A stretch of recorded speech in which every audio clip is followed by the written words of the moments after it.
हरे कृष्णा। तो अभी हम लोग नेपाल टूर में ये स्थान पर अभी विराजमान है। हम लोग अभी यहाँ पहुँचे हैं। ये दमोली शहर है, दमोली बोलते हैं।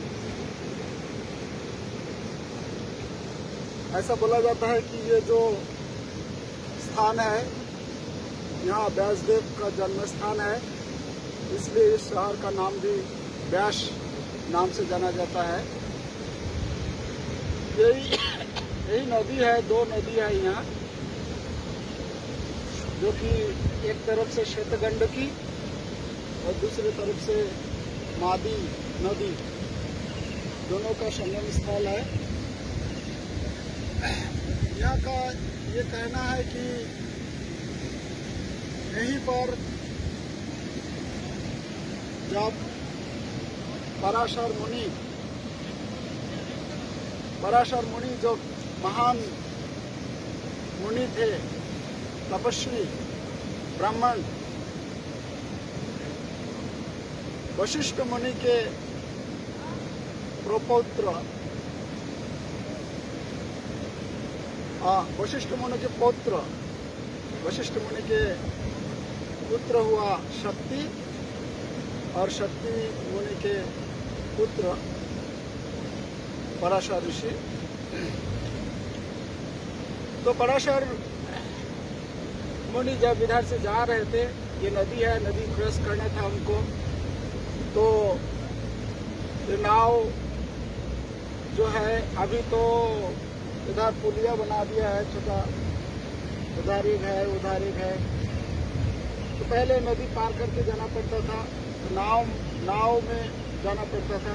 तो उसी समय पराशर मुनि जो है त्रिकालज्ञ है, भूत वर्तमान भविष्य के बारे में अच्छी तरह से जानते थे। तो उन्होंने जब ये नाव पर बैठे तो उनको पता चला कि ये जो क्षण है, समय है, ये बहुत ही महत्वपूर्ण है।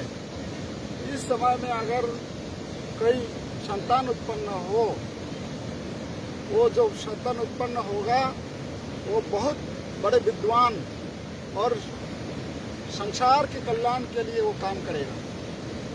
तो इसलिए उन्होंने क्या किए, जो नाव में पार कर मतलब धीवर कन्या पार, वो नाव को चला के पार कर रही थी, तो उनके साथ उनको बोले कि ऐसा है, मैं चाहता हूं तुम्हारे गर्भ से एक संतान उत्पन्न हो। तो धीवर कन्या जो है वो बोले कि नहीं, ये कैसे संभव हो सकता है। तो फिर बाद में राजी हो गए, और ये पराशर ऋषि अपने योग बल से पूरा अंधेरा कर दिया, कोहरा से भर दिया, ताकि कोई देख ना पाए, और नदी के बीच में ही आकर उनको संतान दान किया। और वो जो पुत्र हुआ हमारे कृष्ण दैवयान व्यास, वेद व्यास जी का जन्म हुआ। ये स्थान, यहाँ आश्रम है व्यासदेव का, व्यास गुफा है, जहाँ पर व्यासदेव यहाँ भजन करते थे। और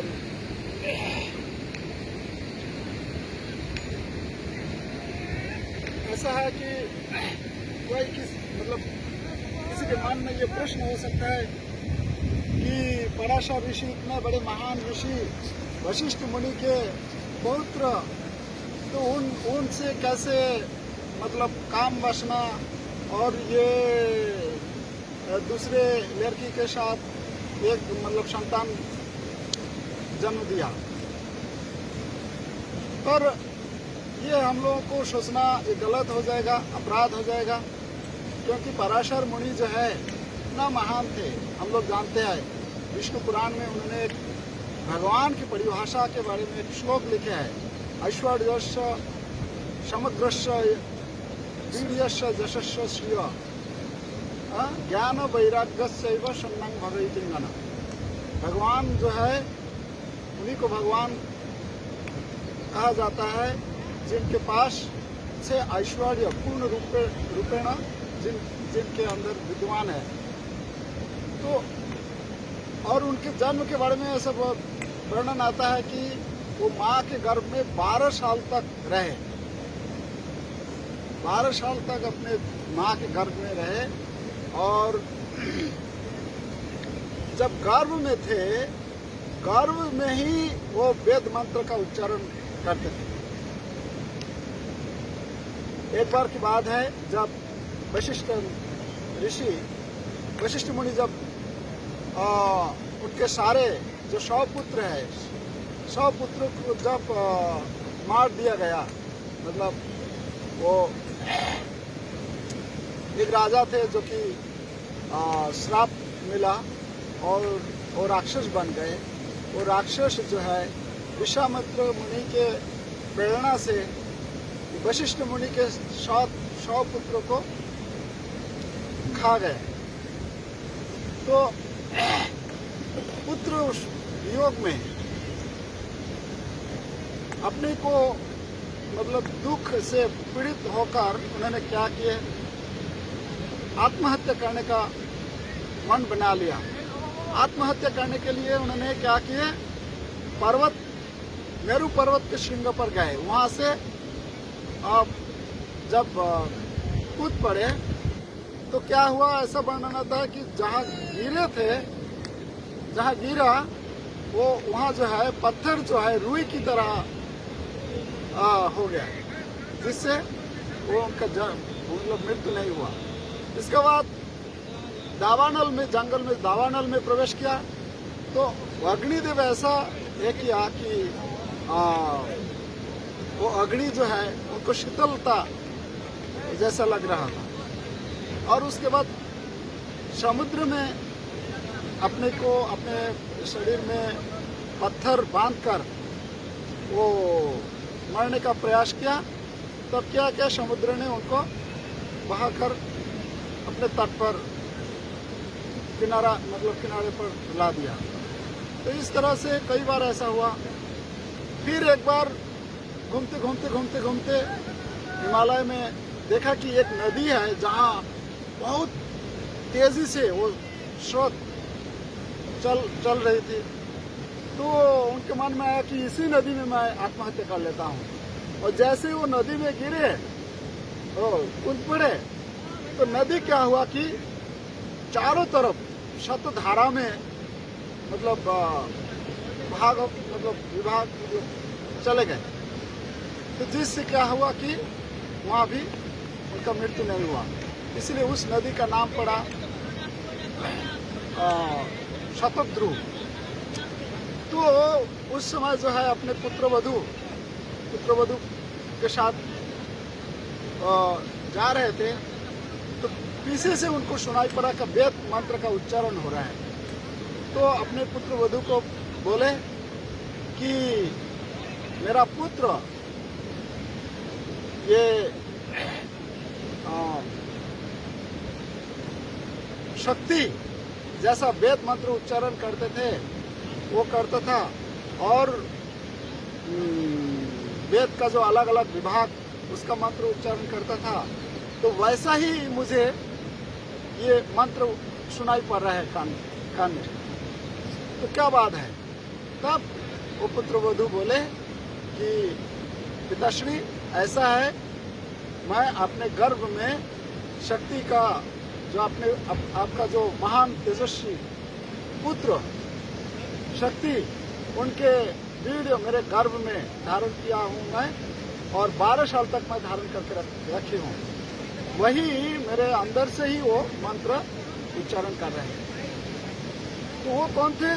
वो पराशर ऋषि। तो हम लोग सोच सकते हैं कि पराशर ऋषि कितना बड़े महान एक भक्त थे। ऐसा है, वर्णन आता है, एक बार की बात है कि जहाँ एक बार वशिष्ठ ऋषि अपने पुत्र पराशर को गोद में लेकर जा रहे थे और बीच में मार्कंडेय ऋषि के साथ भेंट हुआ और मार्कंडेय ऋषि वो पराशर मुनि को उस समय ऐसा वर्णन आता है कि 9 साल के बच्चा 9 साल के बच्चा है तो उनको प्रणाम किया। 9 साल या 9 महीना ऐसा कुछ 9 साल या 9 महीना ऐसा पूरा याद नहीं आता। तो जैसे सामने आए तो मार्कंडेय ऋषि जो है प्रणाम किया उनको। तो वशिष्ठ ऋषि बोले कि आप ये क्या कर रहे हैं कि आप इतना बड़े, हम लोग जानते हैं कि मार्कंडेय ऋषि का कितना लंबा आयु है। तो लंबी आयु इतना होने के बावजूद भी ये जो छोटा बच्चा है पराशर को प्रणाम कर रहा है, ये सही नहीं है। तो मार्कंडेय ऋषि बोले कि हे मुनिवर, मैं अगर हो सकता है कि मेरा आयु बहुत लंबी है,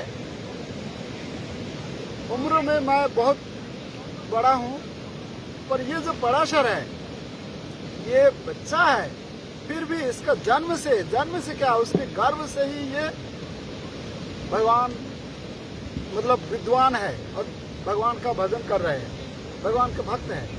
तो इसलिए अगर मेरे जीवन में अगर देखा जाए कि जितना लंबी आयु मेरा है, उसमें अगर हिसाब करके अगर ये किया जाए कि कितना समय जो है मैं भगवान का भजन किया, तो ऐसा होगा कि इसका जो पराशर का जो समय है मेरे से कई गुना ज्यादा होगा जो भगवान के भजन किया है।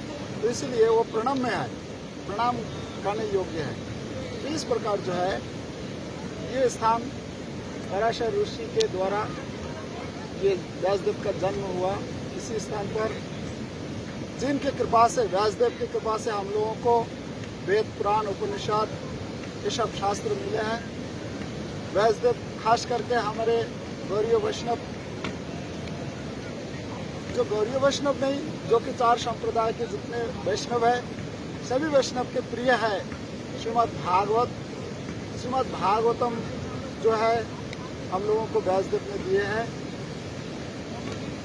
जिस भागवतम से हम लोग आज भगवान का भक्ति करने का मार्ग जो है अच्छी तरह से हम लोगों को मिलते हैं, जो कि भागवत पर हम लोग आजकल कितना हम लोग हमारे मायापुर इंस्टीट्यूट के द्वारा, इस्कॉन के द्वारा भक्ति वैभव, भक्ति वेदांत ये सब कोर्स बनाया गया है। तो ये भागवतम हम लोगों को मिले हैं व्यासदेव की कृपा से। 18 पुराण, महाभारत उन्होंने लिखे हैं जीव कल्याण के लिए। तो ये स्थान जो है बहुत पवित्र स्थान है, जहाँ हम लोग अभी आए हैं।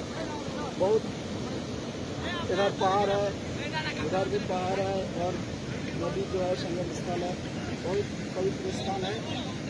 तो हम लोग आज प्रार्थना करते हैं व्यासदेव को श्री चरण कमल में कि हमें कृपा करें, ताकि हम लोग ये जो वैदिक शास्त्र है, वैदिक ग्रंथ है, हाँ, वेद, पुराण, उपनिषद, खास करके श्रीमद् भागवतम को अध्ययन कर पाएँ और उसको समझ पाएँ और अपने जीवन में उतार के भगवान के नित्य धाम गोलोक वृंदावन जा सके।